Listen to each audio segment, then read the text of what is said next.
So how about this one? Jujutsu Kaisen, the worst fandom of all time. Once again, I feel like I've seen so many. I don't watch those kind of videos, but I've seen titles of these videos about like so many fandom. Every YouTuber likes to do like a video like this. It's kind of like the trend of like every gaming YouTuber making a video about like gaming is bad now and it was so good before, right? Like it's the most overdone trend. So like the trend of like this is the worst fan base of all time. Um, I feel like there's one every day video like this. Um, I don't know if there's any real bad fan base in the sense of like, if you look at the bad parts of a fan base, it's always going to be like such a small portion for the most part compared to the overall fan base. Um, but there's some Degenerate for sure. So let's see the Jujutsu Kaisen Degenerate. Frankly, like all I know is the that meme. That meme, yeah. That's all I know. Outside of that, I don't really know what's Degenerate about it. Okay. And yeah, once again, as far as Jujutsu Kaisen, for anyone watching without knowing, I tried it multiple times. I never watched it more than 10, 15 episodes. I don't like it that much. That's all. That's all I know. By Olama-sama. Backshot Gojo, yeah, that's the one. That's probably the meme. That's all I know. Spoilers. Simping. Shipping. Classic. Lobotomies. Okay. With the airing of Season 2 and the manga currently in its final arc, Jujutsu Kaisen has been on fire and has exploded in popularity. Is this recent? Didn't it end recently, I think?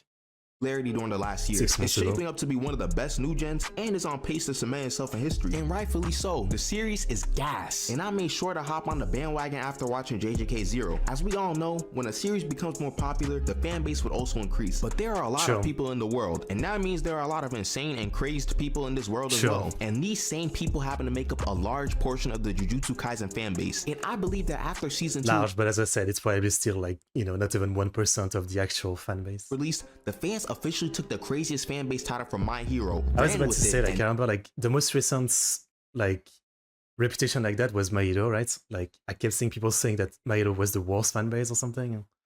Yeah. Never look back. And I know you may be thinking, bro, you're dragging it. But after this video, I think you'll finally see what I'm talking about. Also, there will be some manga spoilers in this video, and if you want to avoid them, I'm gonna warn you ahead of time. It's fine. Speaking of spoilers, I gotta talk about the spoiling because the JJK community is notorious for doing it. The community throws out spoilers like nothing. And if you've been on any social media platform and I've seen some JJK content, most of the time there will be at least 10 people in the comments discussing manga content. And I know it's very likely that some of y'all got spoiled about manga stuff as well by JJK fans. The worst part is there are rarely any warnings to them, and you get bombarded with information you'd probably not want to hear or know about yet. When you enter this community as an anime only, you're essentially given no choice on whether you want to read the manga. You're gonna learn something from it regardless. And trust me, I'm gonna say that's pretty basic though. Like, there's so many people like that on the internet who are like, what do you mean it's a spoiler? This has been out for a year. Like, if you haven't watched it, it's your fault, There's so many people like that. I feel like, that's pretty bad, but that's less bad than people who like worse fans to like literally go out to give spoiler to people. Those are worse than the one who gives spoiler just because they don't care, I guess. spoilers can come in any form, whether it be through memes, straight scans of the panels themselves, action figures, or heck, even Fortnite can spoil you. And yes, I've seen people spoil others with one of the biggest twists in the series in Fortnite. Can you imagine how bad that must feel? If this was your favorite series, I wouldn't be shocked if you started tweaking out. I don't blame you. This is what happens when a manga series gets extremely popular. People start bugging out and they can't keep their mouth shut. Wild thing is, some of these people don't even read the manga for real. This is what a lot of people do. They read the manga through the comments or on TikTok or Twitter and then start regurgitating the same thing over and over again. Major spoiler here, so skip here to avoid it. But the way people just started throwing out Gojo getting packed up is insane. Like, I know the chapter came out a while ago, but the anime only heads still don't know about it. And yet people just go out of their way to say Go/Joe or outright put the panel randomly in a video or something. And y'all notice that I'm getting a bit heated about this type of stuff, and it's because I got spoiled insanely just by scrolling through the internet. Half of Shibuya and the Culling games got revealed to me before the Mecha Maru fight even got animated. They were chatting about Nobara and Nanami before I even like, this is like a pretty common problem though. Like, I'm trying to think what I've been spoiled before, but like, there's a lot of like, any big anime, manga, or whatever, like media franchise, this happens for the most part. I still feel like this is kind of time because again, they're not people like literally like troll level going to tell people, the spoiler. Like, it's more that you just talk about it so openly that you just get spoiled by accident. I'm trying to think. Like, there's some shows I never watched, for example, like Your Lie in April, but I've always known the spoiler. Anohana, Clanad, like, they're so big that, it's kind of like just, you know, I knew the spoiler years before watching them kind of thing. Yeah. And it wasn't really people trying to spoil you on purpose, but like they're so big, so well known that, you know, the spoilers are just all over the place, even if you're not trying to see any spoiler, right? Origin of the NAD win-win. Okay, interesting. Seen hidden inventory. Do you know how much disbelief I was in learning about all this information? And I know some may say it's my fault for being on the internet too much, but it seems that this is a constant with the fan base. Before I was an anime only, but let's just say nowadays I keep up with the manga week to week. And I know that this sounds crazy, but I don't even think the spoilers are the worst part about this fan base. We're still at the tip of the iceberg for real, because the next I guess these days it's not really that hard for me. Like, you know, these days I've actually done pretty well. Like, I don't know the last time I'd be spoiled for something I didn't want to. Like in this video, I'm gonna be spoiled, but again, even if I watch fully JUJUTSU Kaisen eventually, I don't think I mind that much. But yeah, this, you know, I used to use Facebook, Twitter. I used to browse the forum of my anime list, so it was much more common to get spoiled. But these days, like, I don't do any of that. Like, if I go to Reddit, I don't, you know, look at anything, any like subreddit that would spoil me about something. But I guess when I think about it, like there's, you know, like algorithm that fuck you as well. Like, you know, sometimes I go to Reddit and I have like a Genshin leak, you know, recommendation for some reason, probably because I checked out the official channel, and so I have to like block this kind of things.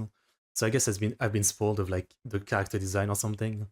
So sometimes like the platform literally try to spoil you by like, you know, recommending you this kind of page. It's kind of fucked up. next thing we need to address is the most down bad portion of the community. Yeah, I can guess. The simp culture, I guess we're calling it that, of the JJK fandom actually needs to be studied, because I've never seen something like this for an anime at all. Typically, it's common for an anime to have a lot of fan service, which involves interesting body proportions for characters, and they're typically female characters in shonen anime, as those are typically targeted towards a young male demographic. However, JJK seems to be the exception to this norm. In case you haven't noticed, it seems that JJK has fan service mainly involving the men. Like seriously, they be animating some of these men in Jujutsu Kaisen as aki as possible. Any Toji scene has everyone gawking at him in his build, and with the anime adaptation, they just be adding OD stuff that was never in the manga for the men specifically. Great examples being Nanami and Choso. Choso never had abs in this scene, but they decided to give him a mean six-pack in this portion. And then there's Nanami, who clearly, I mean, you know, why not? I guess like if they have a big like female reader fan base, they're just giving the fan service to who wants it, right? Makes sense. Toji seems Sony feel called out. So you feel called out. Anabolics before going to Shibuya. Before, he was the typical businessman and had a fairly average build. Then out of nowhere, he has mountains for shoulders and he's pulling people by their ponytail. And trust me, we'll get to that later. The animators have to know what they're doing. I got no problem with the added scenes because they don't affect me. But the thing is, I've never seen any group of people act this crazy over some characters besides Makima simps. And I've also noticed that each guy in JJK tends to have different types of simps ranging in craziness. They're the Toji simps who be saying the most out-of-pocket things and are completely fine with this guy freeloading off of them if it means being in his presence. The ghetto stands will try to convince you that he did nothing wrong and that they can fix him. And I'm here to say, you can't. He will probably just call you. It's like evil Wyatt, right? Like that meme. Yeah. A monkey repeatedly, and it's wild to think that some of y'all will probably like that too. The Sukuna fans just want chaos in their lives if they think sipping over this man is a good idea. Those who obsess over Choso probably be saying the craziest things in real life. Go to the comments of the Choso edit and you'll see what I'm talking about. People be saying the wildest things about his curse technique and what it'll do to them, and then when that scene of Choso breaking down came out in English dub, let's just say there were some people who enjoyed that scene quite a bit. Same thing applies to Nanami and that ponytail scene that had everyone in the chokehold for like a week. But at the end of the day, they'll go under the radar. Matter of fact, all of these stands go under the radar because a certain character has by far the craziest fangirls, the one and only Satoru Gojo. Y'all saw the Pelican clip in the beginning. You know how this group be moving, and the part that scares me the most is that some of these people be dead serious too. Once Gojo took off his blindfold, I knew it was over. Everyone's a Gojo simp now, and a lot of people started to pick up JJK because of this man. And to be honest, some of y'all be taking it too far. Y'all think I'm chatting? If you really don't care about your sanity and you want to know about their crimes, go see the Gojo action figure incident video. If you know, I know. Yes. Okay. So I knew about this one. Okay. No, they even got Megan the Stallion on this Gojo train too. And to top off everything, there is merch for the simps. I truly congratulate you for the business being successful, but that does not look like Malevolent Shrine. And when I say merchandise, I mean a wide variety of stuff. Like I can't even explain this anymore. We're moving on. What's the next thing on the agenda? Plug the channel. Well, okay then. If you're enjoying the video thus far, you might as well subscribe because I'm gonna keep uploading videos like this in the future. Anyways, back to the video because there are more things that need to be addressed. Sure. Okay. You slapped me, you monkey! What? Marry me. This is I like don't know if I need to spend too much Elsa Gate level of weirdness. time on this segment. The shipping in this series is when we start to see the crazier aspect of the JJK community, and it almost rivals the My Hero fandom. You'll see that the cracks are starting to appear, and we haven't even gone to Lobotomy Kaisen yet. In any form of media, there's bound to be shipping. It's inevitable. However, the things that I've seen are preposterous. Like, and it is kind of true though, like shipping tends to have the most degenerate.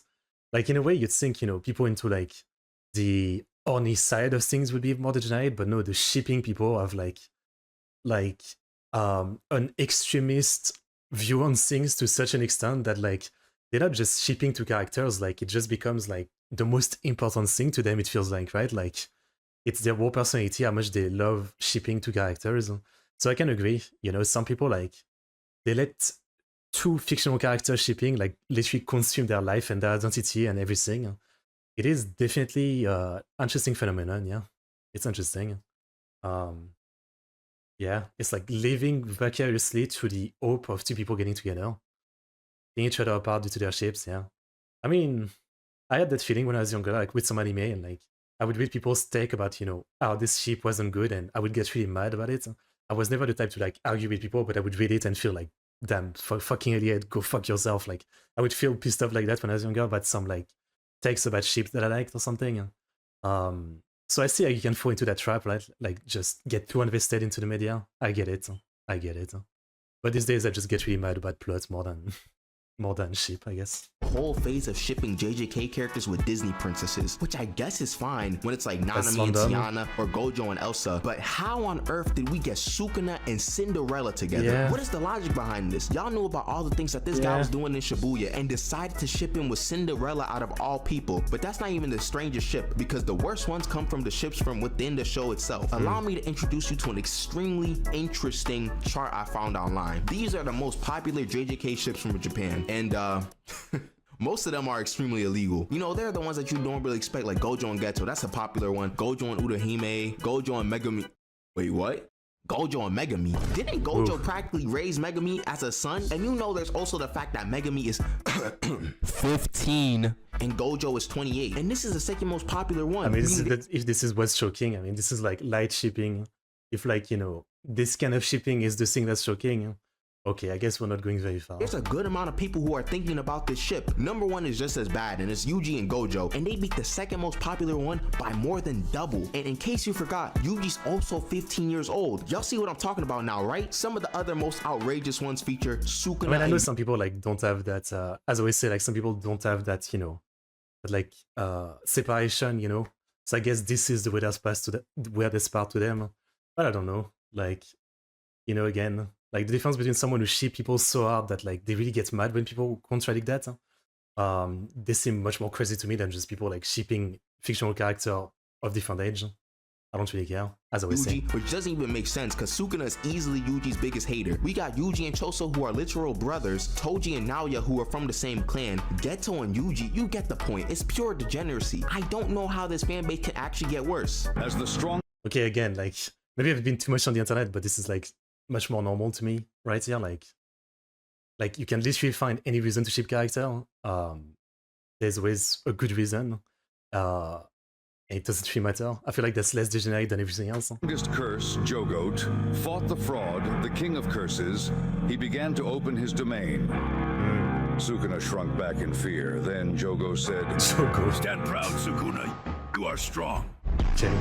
Lobotomy Kaisen has to be the culmination of all the insanity that goes on within the JJK community. In case you don't know what Lobotomy Kaisen is, it's essentially the JJK fanbase going completely insane and incoherent due to a combination of multiple things. The manga going on break, people being bored, and all the things that Gege has put his audience through, more specifically chapter 236. Now, after experiencing it and doing some more research, I think I've been able to pinpoint the origin of Lobotomy Kaisen, or at least its earliest form, and it all has to do with our favorite volcano-headed curse, Jogo, or as many of us know him as Jogo. Essentially, there was this one random week after the events of 236, and people started to randomly glaze Jogo. And this infamous image of Jogo saying, "Nah, I'd win," became the next big thing. You would see people in the comments joking about Jogo calling him the strongest or whatever, and that was fine. It was all just a silly little joke. Then the manga started to simmer down a bit and go into a backstory and a fight of a character that no one really cared about. Combine this with like a 2-week break, and the fans started to get a bit creative. The Jogo meme stayed strong, but then we started to see a bunch of "Nah, I'd win" panels with different characters. You may have already seen these before. People start cropping Dagon or JJK content creators on characters, constantly using that audio you heard earlier. But I knew it was getting really bad when these guys started memeing the finger bearer or the curse that Nobara fought in like episode 3. This wasn't even the worst of it. We didn't even get to the worst of it. People started running out of characters to meme and started creating nah I'd wins and nah I'd winning, or Stand Proud bringing out 120% of its potential. People started even talking to themselves in the comments like schizophrenic. And then there were full-on statements of straight incoherence in like every comment section for a month. For example, let's try to read this sentence without getting a stroke. Are you nah I'd win because you left it all behind, or are you stand proud you're strong because you are with this treasure I summoned? It doesn't make sense at all. But like everything else, the JJK community expanded to other forms of media and real life like a virus. I don't even want to attempt to explain this one. Just watch this. If he got racist,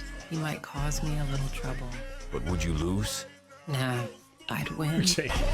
Like, how on earth did we even start to meme Rosa Parks out of all people? I think the singularity point for this fan base's insanity was when some of the edits were actually educational. I saw one about Calculus 3 and another one about astronomy. Shout out to this guy Nethel1, because he was one of the main people I seen doing this brain rot content. I didn't even get through a third of all the stuff that Lobotomy KAISEN has in it, but I honestly don't think I'd be in a good state to create this video if I had to look at more of its content. And I'm being dead serious, bro. I seen Mahoraga oiled up the other day trying to do more research for this video. So what did we gain out of this video? We learned that the JJK fandom is not only numerous, but also criminally insane, with the most outrageous merchandise, memes, and ships that have spread like a disease to all facets of life. The question is no longer, are JJK fans crazy or not? It's a question of if the JJK fandom will ever be able to recover from being the craziest fandom of today. Probably not. But are they the craziest fandom in history? Well, that's a question for another day, because there are some other series that would like to put their name in the hat. Thank y'all so much for watching this video. JoJo, Dragon Ball Z, nah. I mean, JoJo fanbase, it's just known for people saying like what JoJo is so great, right? Like, which gets annoying. Dragon Ball, you know, it's like the people will say like, you know, but can your character beat Goku, right? That's about it. Yeah. When I think about it, like, I don't know, you know, you take a really fucked up show or something, that would be the fucked up fanbase. I don't know, people were like, there was a show, Papa, I think, called, which was like a war show 10, 15 years ago, about siblings eat each other alive. That was a show. That fanbase you might call fucked up, for real. Even though I don't really mind, right? But otherwise, this really doesn't seem like that bad. Most of this is like on par for the course, right? When I think of like, you know, other internet niche fanbase that are absolutely fucked up, I mean, there's so much worse. Like, this is very tame compared to, you know, like trolling fanbase that are into like Christian, you know, that kind of people. Like, fanbase whose whole existence is about like documenting, trolling, and destroying someone for their own amusement. That is much more what I'd call like a fucked up fanbase. And some people might say they're not fan, but in a sense it kind of is. Like, I don't know. So yeah, interesting video. I learned some stuff, but you know, my 2 cents is that this is far from the worst, way farther from the worst than expected. When the Ultimate KAISEN started, it was the best part for me. Manga is ending, it's kind of, hey, yeah, like these memes seem pretty funny to me. It seems like the kind of memes I like. Alright, interesting video. I mean, I know it's just clickbait. I'm the type of guy who, after like 15 years on YouTube, I'm still getting triggered by clickbait, you know? Like, I go into the video expecting the video to live up to the name, and it's always clickbait, so I get mad. I never get used to it, you know, like in 50 years I'll be the grandpa on YouTube 15 saying, damn clickbait, kid these days and clickbait. I'll be that guy. Okay, fair enough. I mean, you know, what I can say is I don't think it's that bad. That's what I can say. Okay, but interesting nonetheless. I didn't know about a lot of this.